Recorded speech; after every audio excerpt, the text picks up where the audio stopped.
চালের বাজারে শৃঙ্খলা আনতে নতুন নিয়ম চালু করেছে সরকার। চালের বস্তায় ধানের জাত, দাম, প্রস্তুতকারক প্রতিষ্ঠানের নাম এবং উৎপাদনের তারিখ লেখার জন্য নির্দেশ দেওয়া হয়। সরকারের এমন সিদ্ধান্ত মানতে যশোরের জেলা প্রশাসক 1 মাস আগে চালকল মালিকদের সাথে সভা করেছিলেন। সভা থেকে মিল মালিকদের 14 এপ্রিল থেকে চালের বস্তায় 7 তথ্য সংযুক্ত করার কথা ছিল, কিন্তু যশোরের কোনো চালকল মালিক সেই নির্দেশনা মানেনি।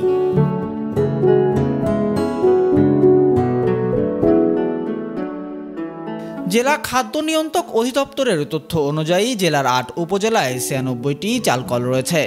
এর মধ্যে অটো রাইস মিল 31টি, হাস্কিং 63 ও মেজর রাইস মিল রয়েছে 2টি। 31টি অটো রাইস মিলের যশোর সদরের 60টি রাইস মিলের 3টি প্রাথমিকভাবে সরকারি সিদ্ধান্ত বাস্তবায়নের প্রস্তুতি শুরু করেছে। শার্শায় 10টি রাইস মিলের মধ্যে 2টি রাইস মিল বস্তায় তথ্য দেওয়ার জন্য মেশিন স্থাপন করছে। অভয়নগরের 7টি রাইস মিলের মধ্যে 3টি রাইস মিল প্রস্তুতি নিচ্ছে, বাকিগুলো বন্ধ রয়েছে। অপরদিকে চৌগাছা, বাঘারপাড়া ও মনিরামপুরে 1টি করে অটো রাইস মিল রয়েছে, তাদের পর্যবেক্ষণেও রাখা হয়েছে, এবং ঝিকরগাছায় 2টি রাইস মিল বন্ধ রয়েছে।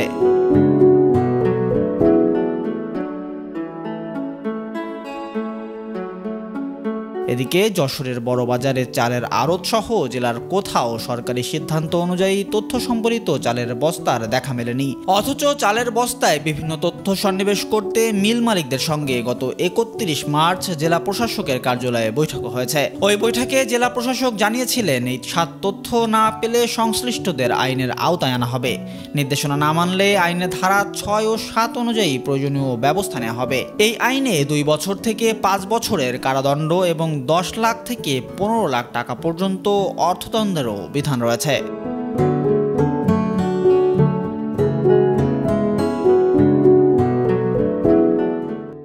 অন্যদিকে সরকারি সিদ্ধান্ত বাস্তবায়নের বিষয়ে ব্যবসায়ীরা বলছেন, এই সিদ্ধান্ত বাস্তবায়নে এখনও প্রস্তুত নন চালকল মালিকরা, কারণ ধানের জাত লেখার বিষয়ে কিছু জটিলতা রয়েছে।